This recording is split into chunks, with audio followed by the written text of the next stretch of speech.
Hi everyone, and welcome to our first episode of this new series. And we have Sandra with us, the Chief Executive of Black Country Mental Health, who are also our charity partners. So, welcome, Sandra. How are you doing today? I'm doing fine, thanks, Prit and Ravi. Lovely to see you both. Likewise, likewise. Yeah, and I just want to get stuck straight into it, really, because obviously we've had our logo.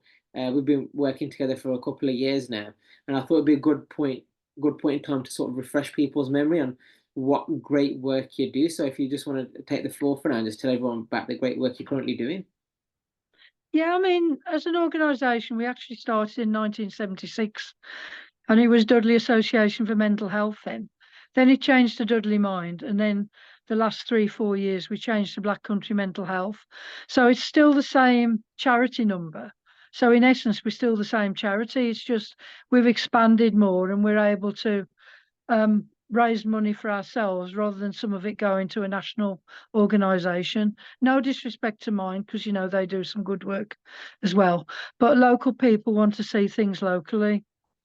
Yeah, and I think So I mean, to be fair, we're really, really pleased to be partners with you because you're such an internationally renowned Bhangra group now.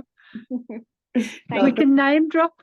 No, thank you. And like we said, but I think for us, it's always been important to have that part of our like values and ethos of our team. Really, I think we need to be more, and we need to show people that like even Bhangra or whatever. Like I know you guys do jolly joggers and you do your try and chats and walk and talks. And I think it's quite important for like people out there to know that there's different ways you can get support for mental health. Yeah, I mean we have changed quite a bit, I guess. I mean we've still got some of the peer support groups. Um, so we've got something in Sandwell and we've got something in Dudley. Um, one in Sandwell's next to the Gurdwara, so it's in a daytime. And then we have one in the evening in Dudley. But we also have the female trauma group on a Wednesday evening. And that's been going for about 2.5 years now. And that's been had some really good positive, I wouldn't say good results, but positive results, because some people have managed to move on. And some of the females have experienced some dreadful trauma. And it's really good that they're able to support one another within the group, as well as coming to the group and getting support. So that's been really important. And we've recently started a male trauma group as well, because obviously we realise, men and women both experience trauma, and trauma can be in many different ways. But what we've been doing lately a lot, we've had a contract with 3 other charities we're in a continuum with, to take work from CAMS, so child and adolescents mental health services. So we've been seeing a lot of children and young people that are finding life really tough, a lot of anxiety issues, a lot of issues around getting into school, not liking school, being out of school, a lot of things around bullying, all sorts of things. And it's really hard, because one of the young people I see is only in year 2. And it's sad, really, that, children young have to experience these things. But I mean, one of the things we do is we promote a program called Wellbeing Warriors, where we actually train year 4s as wellbeing warriors to support their peers in school. So we go over about 8 weeks, and we train them in safeguarding, confidentiality, about how families are different. Families don't always have a mum and dad, and some children are brought up by grandparents, some children are in care. Some have 2 dads, 2 mums, and that everybody's different and different cultures. And it's about a lot of respecting one another, even the way people look, facial. Some people have bigger faces than others, eye colours, all these things. So we spend a lot of time, quite a few weeks on that, before we actually get into a lot of role play.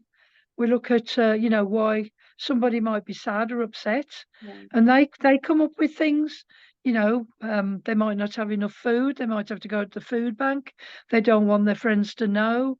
The dad might be ill, or somebody's died in the family, all these things. And they do a lot of role play, supporting one another.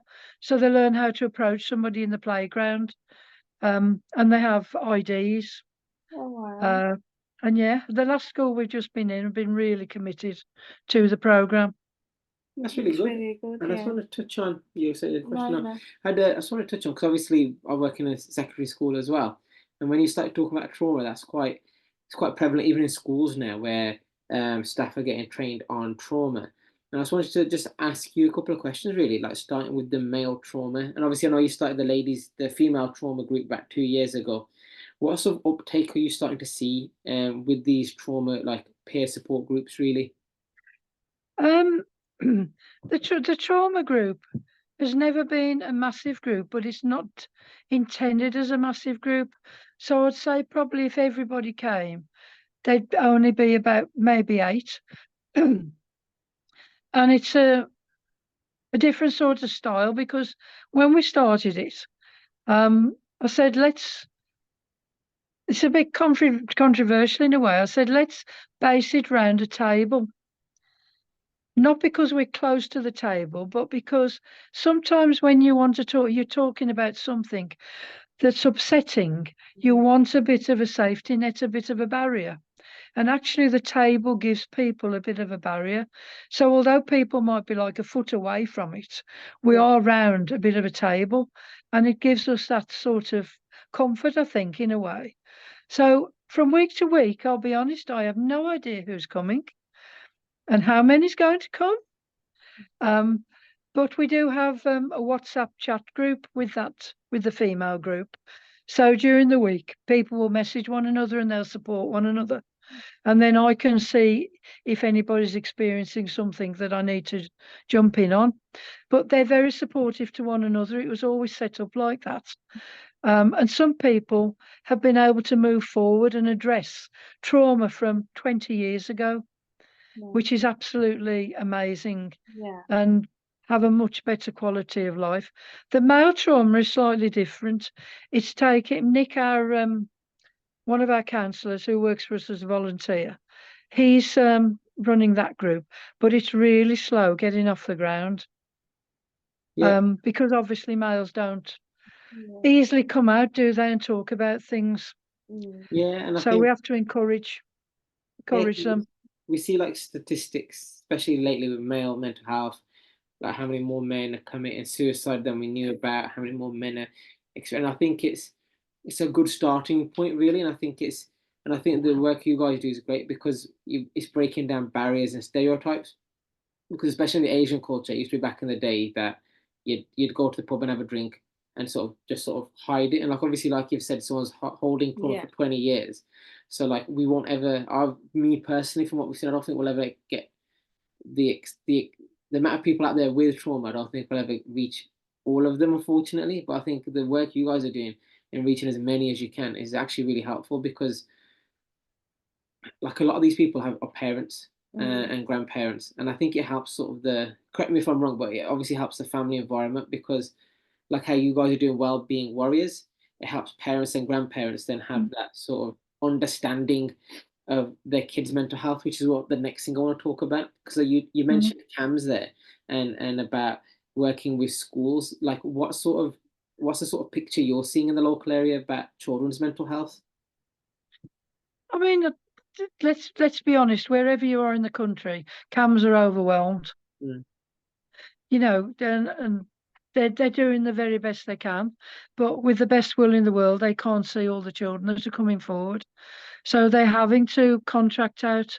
So in the West Midlands, so in the Black Country, in the 4 towns, different organisations are contracted out to take referrals.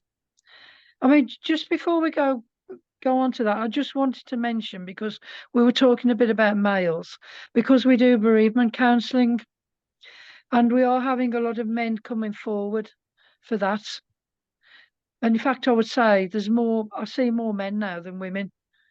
So I think that's something good, Yeah. Yeah. because males, historically feel they've got to be strong and they can't be upset. And, you know, one person who's had several deaths in the family, and because he's quite strong looking, the family all think he should be able to cope.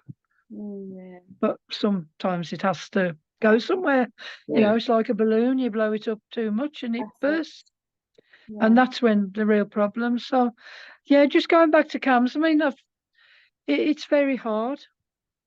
It's been hard since COVID, I think, and there's been more issues, I think, with young people since COVID. I mean, I was talking to a young person today, and her mum said definitely her anxiety, the social anxiety, has come since COVID. And this particular young person has been out of school for a year, and the school have not supplied any work for them at all.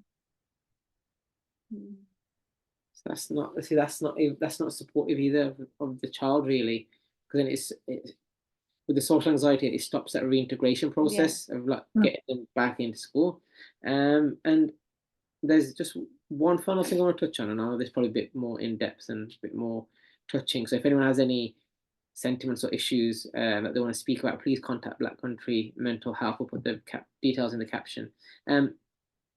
With I think it was today, so obviously it's in August now, obviously the recording release later in October, but today it was announced in the news that the Nottingham stabbings, the murderer at the time was known to I think it was the psychiatrics or the mental health support that he was receiving. This professionals were stating that he is likely to murder. So I just want your take on it in terms of, do you think mental health is still not being seen seriously as it should be? I think just I caught some of the Panorama program last night about it, and that particular guy had been sectioned several times, and I think now obviously they're accepting that something went badly wrong, and the system then has let down the people who were murdered and the person as well. So it's sort of twofold, and I think there aren't enough services, and it's just taking too long for people to be seen. And unfortunately, there's still a massive stigma around some areas of mental health, particularly psychosis. You know, people are frightened. And if you say the word schizophrenia, people are absolutely terrified. And we used to say years ago, the media caused a lot of this. And I still think the media do home in. And people want to read sensational stories for some reason, you know. And that doesn't help because, you know, I know people with schizophrenia, with paranoid schizophrenia, who are working, that are holding down good jobs. It's about having that support mechanism in place. Yes, there will be some people who won't be able to cope. Their mental health will be so serious that they need professional help and they may need to be hospitalized, but that's not the case for everybody. Yeah, and I think it's important for people to understand, especially like the authorities and the powers that be, that like mental health is like a case by case basis. Like you said, people with schizophrenia might be able to hold down jobs, they might not be. There's no sort of grading. Like I think it's hard for people to quantify. So like if you got a broken leg, it's you got 6 to 8 weeks, you'll recover, you're fine, or shin, rib, whatever it is, because it's physical, you can see it. But I think with like anxiety, depression, there's no time scale. Each individual is his own case. Each symptoms vary from person to person. And like I said, I feel like they have failed both parties there, the people that were murdered and the murderer as well. I mean, that's the key. You know, everybody is individual. And that's, I think, sometimes is the problem in mental health. Everybody's pigeonholed according to the diagnosis. And everybody's depression. One person with depression is not everybody's experience. You know, everybody has a different experience. And a lot of it depends on what support they've got around them and how they manage it. And unfortunately, I think, you know, back in the day, community psychiatric nurses were able to spend a lot of time with their clients. Unfortunately, that's not the case now. And, you know, perhaps it was old school then, but actually that's what we need now. You know, people are looking, they're wanting a support worker, and some of those roles just aren't available now. No, and I think, like to summarize, I think it's very like pertinent point to finish on, in the sense of like the work that you guys do is quite important. Obviously, you are a charity, and obviously you rely on people's donations and funding, etc. But the work you guys do is like quite important, because it plugs in the gaps. Because, like you said, people with suicidal thoughts or Yeah. depression or anxiety, sometimes they can't wait 3, 6, 9 months for a referral to go through the NHS or whatever it is, because of the backlog in the system, the lack of funding in the system. And I think I just want to stress to anyone watching or listening, um, please, if you can, if you do wish to donate to charities, Black Country Mental Health are here. But also on the last Monday in October, we will be running a public bungalow fitness class in Wolverhampton, where we will be collecting donations. All proceeds will go to Black Country Mental Health. And I thought it was important to say that. And I think loads of different other organisations, whether you're bungalow teams or whatever you are, can support in your own unique ways. Yeah, I mean, the issue is that charities are picking up the slack, and the statutory services are doing the best they can, but charities are able to cut through red tape. Yeah. At 5 o'clock we don't switch off. That's the thing. No. And I'm frightened not to answer my phone late at night, because I think, well, perhaps frightening isn't the right word, but I think somebody at the end of that phone Yeah. might be thinking of taking their own life. Mm. And I couldn't live by. The trouble is that people don't understand sometimes that we're not the NHS. Yeah. So people get a bit annoyed because they can't find the number. We have phone calls from paramedics, the police. I had a call the weekend. They've been given our number by the crisis team. And then I'm trying to explain who we are. And then the other thing is that some people ring up about their child, but their child is an adult. So when I ask them how old their child, their son or daughter is, they'll say, well, they're 27 or they're 42. And then I have to try and explain that because the child is an adult and they're deemed to have capacity, then nobody is going to be able to do anything.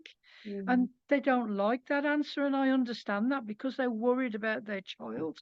But that's the case. If somebody's got capacity and they're an adult, then GPs won't speak to mum or dad, unless there's something down in writing to give them that authority. And it's really hard. And I do feel for people when they ring up. Yeah, and I think and I'm glad you said that, because it's also it allows people to appreciate what actually happens. Because, like I said, you don't switch off. It's 20, like technically, I know it's not written on paper, but you guys get calls all the time with the night and the morning, and I think that's why it's important to support yourselves as much as possible, really. So I just want to end our first talk for the series on that note, to say that Black Country Mental Health do amazing work. You've heard just probably a snippet of what they do. So please make sure you check out their website, social media, from the captions below. Any donation links will forward to Black Country Mental Health. Please make sure you click the right link and not donate elsewhere. And on that note, I just want to say have a nice evening, and thank you, Sandra. No, thank you both.